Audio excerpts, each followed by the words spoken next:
All right, so it's day 7, and yeah, you guys are catching me in rare form, but it's beast mode. And when it's beast mode, like, this is just what it is. And so I want to go ahead and get into day 7, and really, before I get started, you guys know, those of you who are listening, that start off with a prayer, but I really been thinking about that, and God has really like shown me, even in His scriptures, that I can pray in secret, that I don't need to like put the prayer on here. And I do that because really I just love God. But I'm going to go ahead and move forward without putting that like in your face, but just know I'm praying in the background. So day 7, made it through another day, hit the gym, did my workout, and put in that work. One of the things that I want to discuss, though, with it being day 7, is like a recap, so let's recap day 1. So day 1 was really like making your decision, so Cam and I started off on day 1, and we made a decision of like why we're doing what we're doing, like why are we like going in on discipline. And that's what you need to do. Like when you're really trying to like build your chapter of discipline, you have to have your why, your day 1 why. Like, why am I doing what I'm doing? For some people, like, it could be, whatever it is. All I can use is my own personal example. And for me, it was just really, really like a burning desire for change, like real change, real growth, and real results. So day 2 is pushing through the doubt. I call it pushing through the shakiness, but really, like, even as I'm thinking, it's really doubt. See, like day 2, you start to doubt yourself. Like, man, am I really capable of actually like living this lifestyle of discipline? Am I really capable of doing what I said I'm gonna do? And a lot of times we don't think we are, because we've lied to ourselves. We know ourselves the best, and we don't always follow through on what we say we're gonna do. But that's the second part of this chapter of discipline, is like pushing through the doubt regardless. And day 3 was day 3 is kind of like the same thing, but actually recognizing, okay, I have some weaknesses. So day 3 is understanding, like, man, I have weaknesses. I don't like these weaknesses, but that's why I'm doing this, to like improve on our weaknesses. And we all have weaknesses. And with these weaknesses, you have to like own them, own your weaknesses. Because if you try to deny it, like, you're only lying to yourself. And what good is anything going to happen, or what good is going to come out of lying to yourself? Like, nothing. Like, own your weaknesses. There's so many people, even in relationships. I'll talk to a woman about like her goals and like her ideas of like, a man, right? Or a relationship. And she always like really just never owns her faults. I kid you not. Like, they just never own their faults. They never say, you know what, I might be a little aggressive, or I might be, like one track minded about what I want versus being open minded about what the other person may be feeling. And that's just real. Like, we all have weaknesses. I know for me, one of my weaknesses is, really being like insensitive. Sometimes I can be very insensitive to how people are actually feeling, and that can come off as like being a bully or abrasive. And so that's a weakness, even on the emotional and a spiritual standpoint.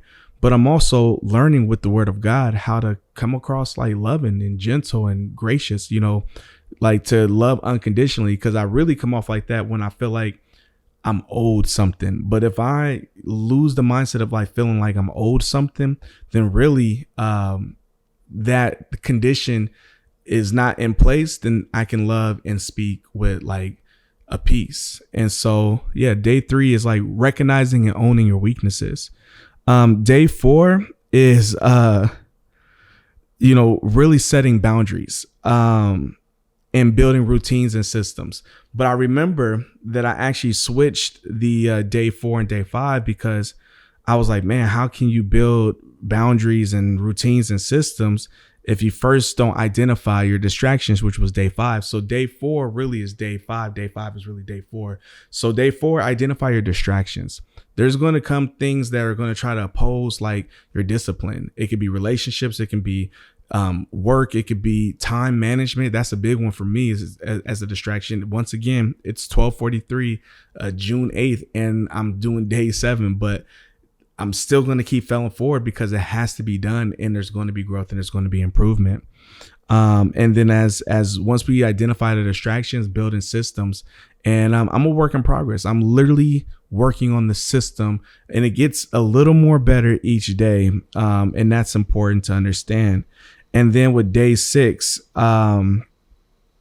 is being willing to fail forward.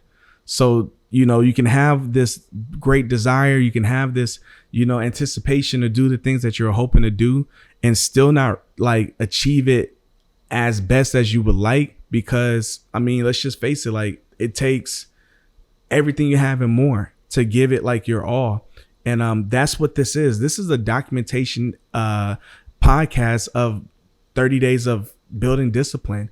And my goal with this at the end is to be able to package this in a way that can really not only help myself, but help you, help the viewer, help anybody who wants to like see what it looks like in the beginning stages. Like a lot of times we see somebody that's already successful.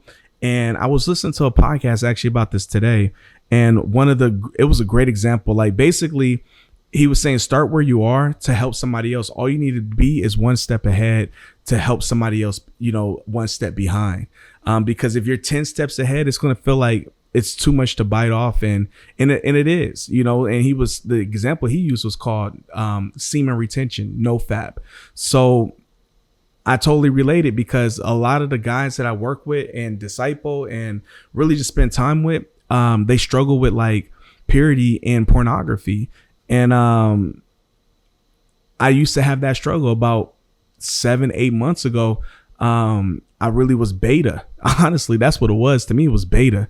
And so I told them like, hey, like I was able to show them in scriptures, because I just recently overcame this, and now I have no desire for porn. As a matter of fact, I'm kind of disgusted. Like really my ego is in the way when it comes to porn. Like porn is like whack. It really is whack. And so I'd rather just like go get the real thing versus like watching something on the screen.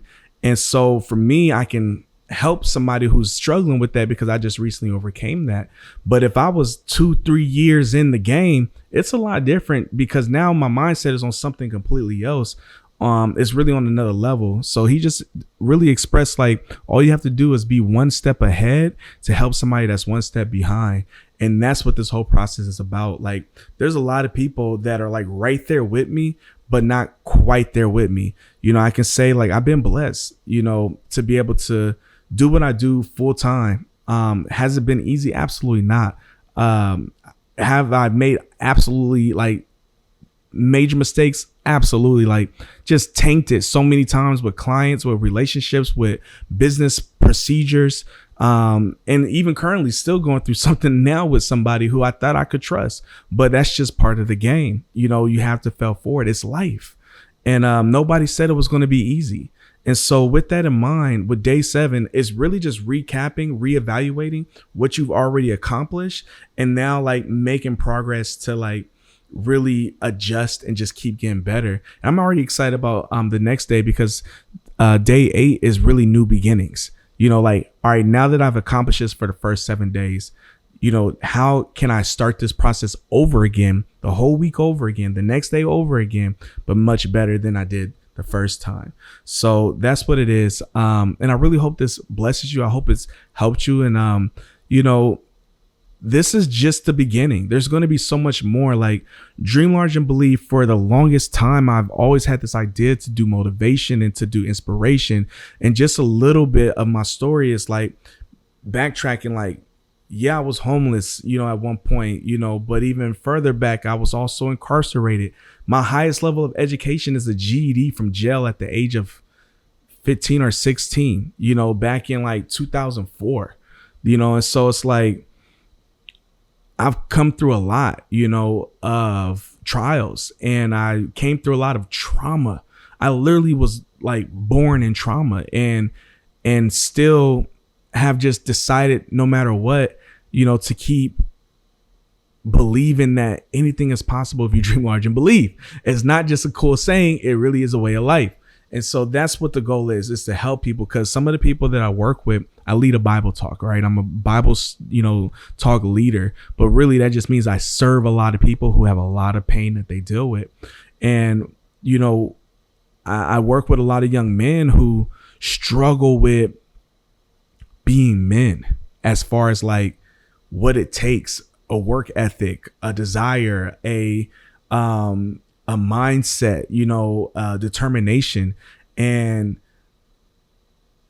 if there's one thing I can say, it's like when you really put your mind to something and you really cut out the distractions, you really understand your why, you admit your faults and your weaknesses, and you work on building like systems, and then you fail forward, because you're going to fail a lot, your life will change. I'm living proof. Like, I stay in a loft. Like, this was a manifestation, a prayer, a dream of like, God, like, I know one day I'm gonna be able to live like Boomerang on a smaller level. But the point is, I believed it and I took the steps to make it happen. And I used to use this as a bachelor pad. I'm not even gonna lie. Like, females would come over here and they'd be like, wow, like, you manifested this place, didn't you? And I'm like, yeah, I did, but now God has healed me from that womanization to like really being able to use this as a inspiration, like laboratory, spiritual tank to do the work, get up and really pray, read, study, meditate, take care of some plants, take care of some fish, and like be great, one day at a time by failing forward. So that's what it is. Dream large and believe, the chapter of discipline. Peace.